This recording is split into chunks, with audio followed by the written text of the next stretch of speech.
दोस्तों नमस्कार। दोस्तों जो बजट होता है वो एक बहुत ही इंपॉर्टेंट इवेंट होता है और उसको समझना एक लेमैन के लिए बहुत मुश्किल होता है क्योंकि इसके अंदर बहुत सारे नुआंसेस होते हैं और सरकार क्या करती है ये नंबर्स को ठीक से एक्सप्लेन नहीं करती। और इस साल जो है उन्होंने कुछ ऐसा कुछ किया है नॉन टैक्स रेवेन्यू के ऊपर में जिसका समझना बहुत जरूरी है क्योंकि कुछ नंबर्स जो है दिख बहुत ज्यादा रहे हैं पर एक्चुअली उसका महत्व इतना ज्यादा नहीं है क्योंकि वो ऑलरेडी लास्ट ईयर अकाउंट में ले चुके थे वो। अब मैं आपको जो बता रहा हूं तो आप सोच नहीं पता नहीं क्या बोल रहा है, कुछ समझ में नहीं आ रहा है, तो बड़े ले मैन तरीके से समझाने की कोशिश करता हूं। दोस्तों नॉन टैक्स रेवेन्यू जो है एक बहुत ही इंपॉर्टेंट बकेट होता है ओवरऑल रेवेन्यू रिसीव्ड का, क्योंकि रेवेन्यू रिसीव्ड दो चीजों से बनती है, एक टैक्स रेवेन्यू से एक नॉन टैक्स रेवेन्यू से। तो अगर आप एक्चुअल देखें जो टैक्स रेवेन्यू था वो 25 लाख करोड़ था और नॉन टैक्स रेवेन्यू था 5.36 लाख करोड़ FY25 में। इस बार बजट के अंदर में ये नंबर बजटरी एस्टिमेट का नंबर था 28.37 लाख करोड़ और नॉन टैक्स रेवेन्यू का नंबर था 5.83 लाख करोड़, ठीक है ना। बट रिवाइज एस्टीमेट में ये नंबर जो टैक्स रेवेन्यू का नंबर गिर के 26.7 लाख करोड़ हो गया और नॉन टैक्स रेवेन्यू बढ़ गया। अब दोस्तों ये जो नंबर बढ़ा है ये करीब 80,000 करोड़ का नंबर बढ़ा है।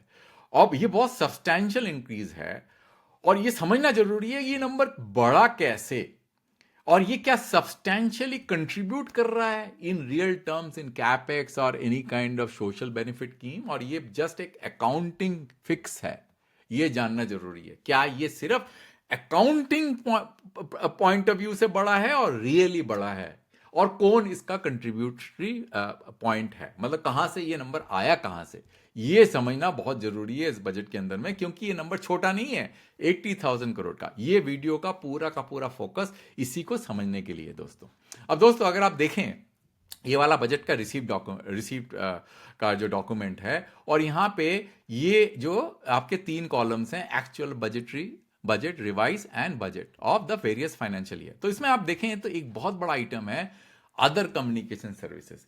ये आइटम इतना इंपॉर्टेंट है क्योंकि इसमें जो सब्सटैंशियल नंबर्स हैं बहुत ज्यादा है, क्योंकि अगर आप देखें FY25 के नंबर थे 84.7 के करोड़, बजटरी एस्टिमेट था 82 के करोड़ और बढ़ा के उन्होंने उसको 1.4 लाख करोड़ कर दिया। बढ़ाया तो उन्होंने 1.77 लाख करोड़ था पर उसमें वोडाफोन आइडिया का इन्वेस्टमेंट को डिक्रीज करके बढ़ के 1.4 के करोड़ हो गया, लाख करोड़ हो गया।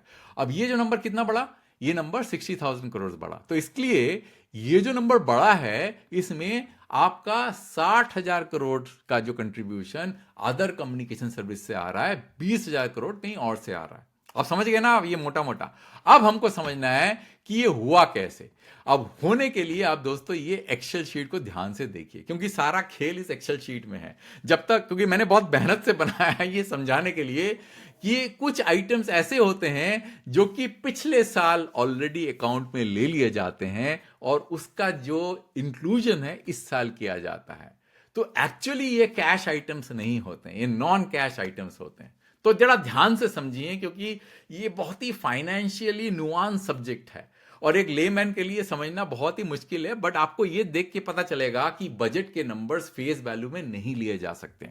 तो पहले तो दोस्तों आप ये देखिए ये फाइनेंशियल ईयर्स हैं, ये नॉन टैक्स वाला पोर्शन अदर कम्युनिकेशन सर्विस वाला जो मैंने आपको अभी दिखाया है यहाँ पे ये वाला पोर्शन है ना, क्योंकि ये हर साल के नंबर्स मैंने यहाँ एग्रीगेट किए हुए हैं। यहाँ पे देखिए तो यहाँ पे आपका बजटरी एस्टिमेट के नंबर है, ये रिवाइज एस्टिमेट के नंबर है, ये एक्चुअल के नंबर है। तो रिवाइज एस्टिमेट के नंबर ये एबनॉर्मली बढ़ा दिया है FY26 का, यही हमको समझना है ना। एक और चीज है जो कि इंपॉर्टेंट है वो डीओटी डैशबोर्ड है। अब डीओटी डैशबोर्ड क्या है दोस्तों, अगर आप डीओटी के वेबसाइट में जाएंगे तो आपको यहाँ पे एक डीओटी डैशबोर्ड का पेज नजर आएगा। इसको खोलेंगे तो आपको दिखेगा ये रेवेन्यू नंबर दिखेंगे यहाँ पे, इसको क्लिक करेंगे तो आपको ये पेज नजर आएगा। अब ये बहुत ही इंपॉर्टेंट है दोस्तों क्योंकि जो इनका एक्चुअल कलेक्शन होता है यहाँ पे जो दिखता है यहाँ पे आपका डीओटी रिसीप्ट जो कलेक्शन है नॉन टैक्स रेवेन्यू का, वो सॉरी ये वाला जो पे कॉलम है ये एग्जैक्टली लगभग मैच करता है। इसलिए दोस्तों ये देखना बहुत जरूरी है। तो मैंने क्या किया आपके मतलब फैसिलिटेशन के लिए मैंने इसको इस डैशबोर्ड में, ये वाले डैशबोर्ड में अपने वेबसाइट में एग्रीगेट कर दिया है। तो हर फाइनेंशियल ईयर के नंबर्स हैं ग्रैंड टोटल, जिसके अंदर लाइसेंस फी होता है और आपका स्पेक्ट्रम फी होता है इंक्लूडिंग ऑक्शन। तो अगर आप इसको खोल के देखेंगे तो आप पाएंगे कि FY ये जितने भी नंबर्स हैं, ये वाले जो नंबर्स हैं, ये मैंने यहाँ पे एग्रीगेट किया हुआ है, ये वाले यहाँ पे इस पेज में एग्रीगेट किया हुआ है, और ये एक्चुअल रिसीप्ट से मैच करता है। इसका मतलब क्या हुआ दोस्तों कि इस साल का जो नंबर दिखा रखा है दिसंबर का, वो 71.1 के करोड़ दिखा रखा है, और एक्चुअल रिसीप्ट कितना होना चाहिए 1.4, बिकॉज रिवाइज किया हुआ है। तो इसका मतलब ये नंबर बढ़ेगा, बढ़ेगा कि नहीं बढ़ेगा? बट ये नंबर जो है कैसे बढ़ेगा मुझे ये नहीं मालूम, क्योंकि इस नंबर के अंदर में क्या होता है, इस नंबर के अंदर में टोटल लाइसेंस फी होता है और स्पेक्ट्रम फीस होते हैं, तो बढ़ेगा कैसे? अब यही समझना मेरे लिए बहुत मुश्किल हो रहा है, और इसलिए मैं आप लोगों की मदद लेना चाहता हूं।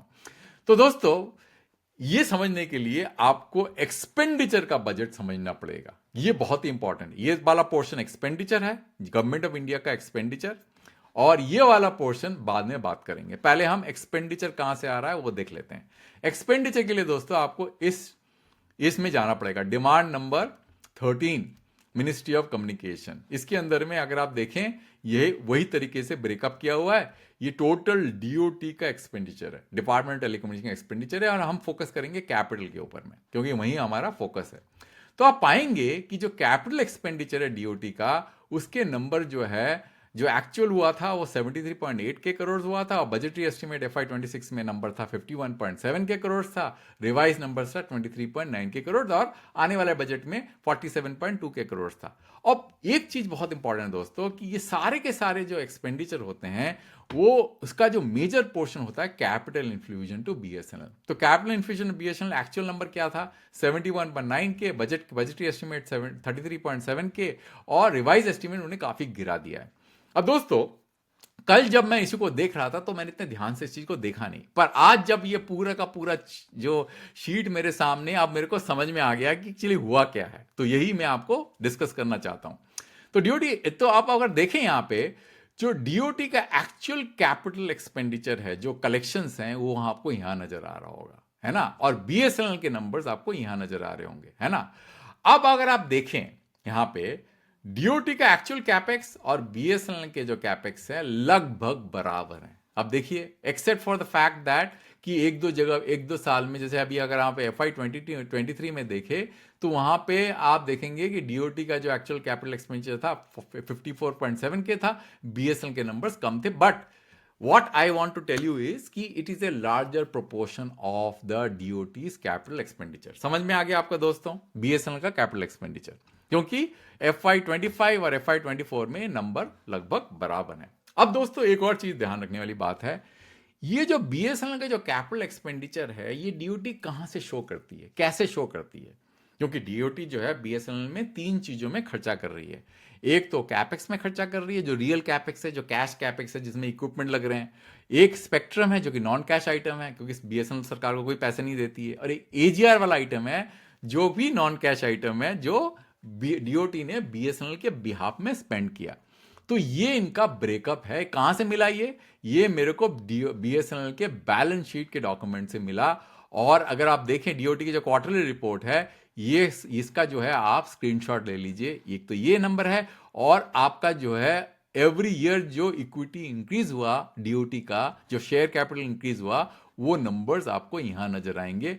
यही चीज मैंने यहां पे आपके सामने डाल दिया है कि DOT का शेयर कैपिटल इन BSNL कितना बड़ा, और आप पाएंगे ये numbers exactly equal to this breakup. कहां से मिला मेरे को ये ब्रेकअप? ये ब्रेकअप मेरे को यहां से मिला, यहां से ये ब्रेकअप, ठीक है ना, एग्जैक्टली। तो समरी क्या है यहां पे? DOT ने BSNL के ऊपर खर्चा किया, कैपेक्स में किया, स्पेक्ट्रम का किया, AGR में किया, और BSNL ने DOT को इक्विटी दे दिया है शेयर कैपिटल के नाम में, जो मैंने यहां पे लिख दिया है।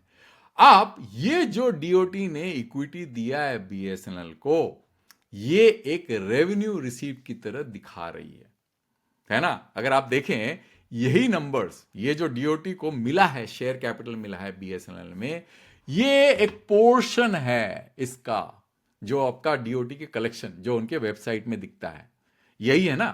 क्योंकि कहां से पैसा DOT कैसे शो करेगी? क्योंकि अगर आप देखें वोडाफोन आइडिया में जो इन्वेस्ट किया है DOT ने, उसको उन्होंने यहां पे सब्ट्रैक्ट कर दिया है। अब देखिए यहां पे सब्ट्रैक्ट कर दिया है 39.95 के करोड़ से। इसका मतलब जो बीएसएनएल ने डीओटी को जो इक्विटी इशू किया है वो रिसिप्ट की तरह दिखना चाहिए, दिखाना चाहिए कि नहीं चाहिए।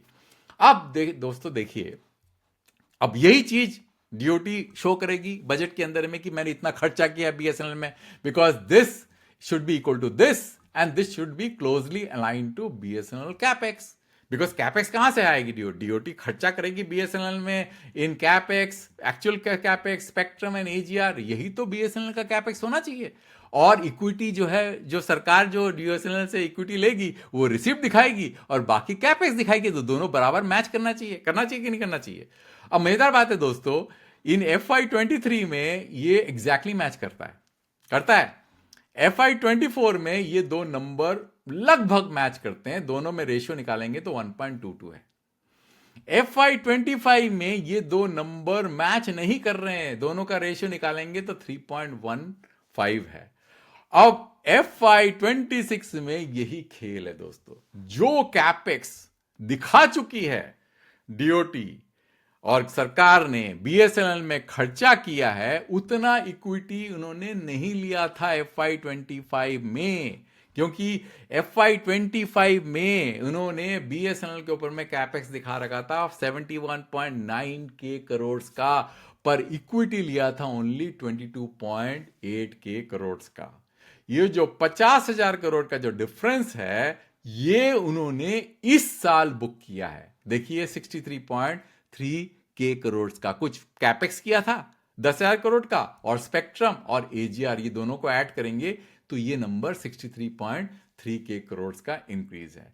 अब सिंस उन्होंने कैपेक्स दिखा दिया है इन FY25 में, तो इस साल उन्होंने कैपेक्स को गिरा दिया है, और ये जो 50,000 करोड़ का डिफरेंस है यही उन्होंने यहां पे बढ़ा दिया, लगे 50-60,000 करोड़ का डिफरेंस है, 82 के करोड़ को बढ़ा के 1.4 लाख करोड़ कर दिया है। तो इसका मतलब क्या निकला दोस्तों, जो ये नंबर दिख रहा है बढ़ गया है 60,000 करोड़ का, ये नंबर ऑलरेडी जो है कैपेक्स दिखा चुकी है, इसमें से बड़ी लार्ज पोर्शन कैपेक्स दिखा चुकी है लास्ट ईयर के बजट में।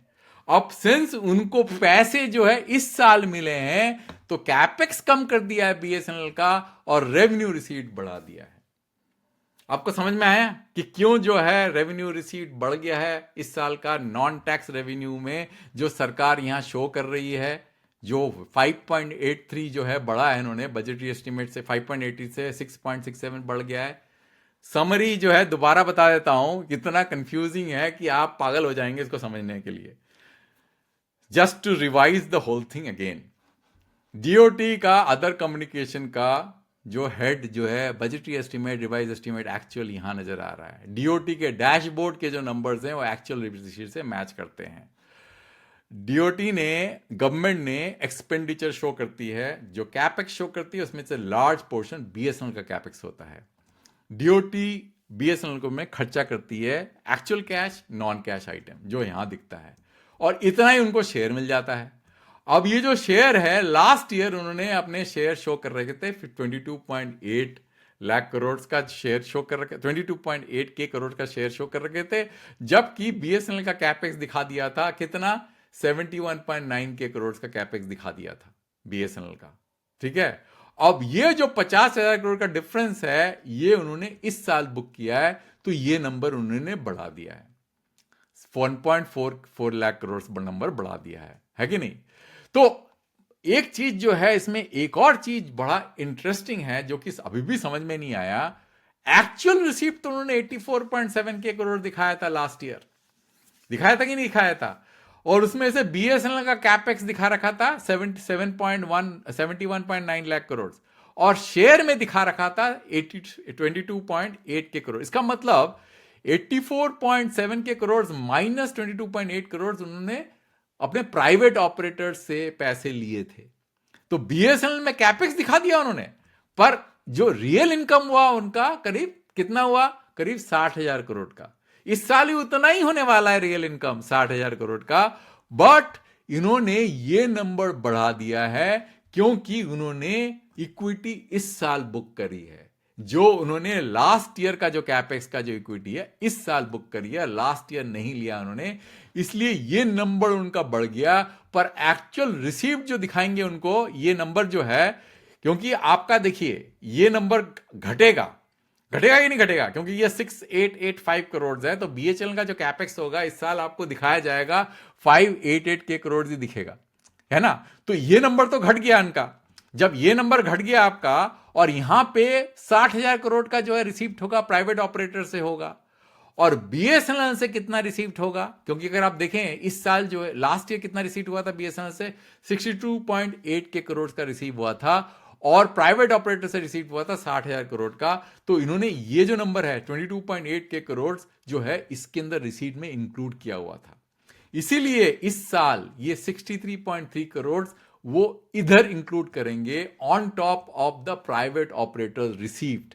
जो ये नंबर 1.4 के करोड़ दिखा रहा है आपका, ये बढ़ के 1.4 के करोड़ होगा, क्योंकि बीएसएनएल का शेयर कैपिटल जो है 63.3 करोड़ का उन्होंने इस साल बुक किया।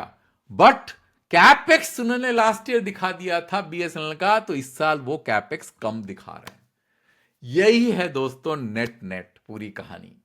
तो मैं सिर्फ ये कहना चाह रहा हूं दोस्तों, तो आप ये दिखेगा आपको यहां पे कि इतना ज्यादा नॉन कैश आइटम होने के कारण ये जो है, जो अकाउंटिंग जगलरी जिसको कुछ ही बोल लीजिए, अकाउंटिंग रीएडजस्टमेंट, ये पॉसिबल हो पाता है। अगर रियल कैश आइटम होता तो ये करना बड़ा मुश्किल हो जाता।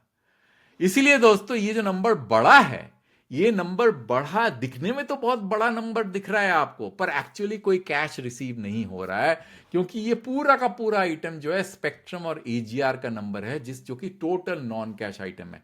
तो दिख तो बहुत बड़ा रहा है, बट इसके पीछे सिर्फ एक ही रीजन है कि लास्ट ईयर उन्होंने 22.8 के करोड़ का बुक किया था, इसीलिए ये जो लास्ट ईयर का एडजस्टमेंट उन्होंने इस साल कर दिया है। दैट्स ऑल दोस्तों इस पूरे वीडियो में। पता नहीं आपको समझ में आया कि नहीं आया होगा, पर जब आप इस चीज को समझेंगे तो आपको पता चलेगा कि बजट को पढ़ना कितना मुश्किल है। ये इतना आसान नहीं है, आपको रीड बिटवीन द लाइंस करना पड़ता है। तो कभी कभी इसलिए इस साल का जो बजट का जो है, जो नॉन टैक्स रेवेन्यू बढ़ गया है और जो टैक्स रेवेन्यू घट गया है, और ये जो 80,000 करोड़ का जो एडिशन है उसमें से करीब 60,000 करोड़ का नंबर जो है नॉन कैश आइटम है। इसीलिए जो है दोस्तों ये नंबर दिखने में तो अच्छा लग रहा है, पर इसके अंदर नॉन टैक्स करोड़ का एक बहुत बड़ा आइटम है, सॉरी नॉन कैश आइटम का एक बहुत बड़ा आइटम है। तो अंत तक देखने के लिए बहुत बहुत धन्यवाद दोस्तों। शायद आपको समझ में आया, मैंने बहुत कोशिश की समझाने के लिए। कल मेरे को इतना समझ में नहीं आया था जब मैंने कल इवैल्यूएट किया था, तो आज मैंने इसको अच्छे से इवैल्यूएट किया, तो शायद आपको समझ में आ गया होगा और आपको पता होगा कि बजट को समझना इतना आसान नहीं है। अंत तक देखने के लिए बहुत बहुत धन्यवाद दोस्तों। एक वीडियो दूसरे में जल्दी लेके आऊंगा।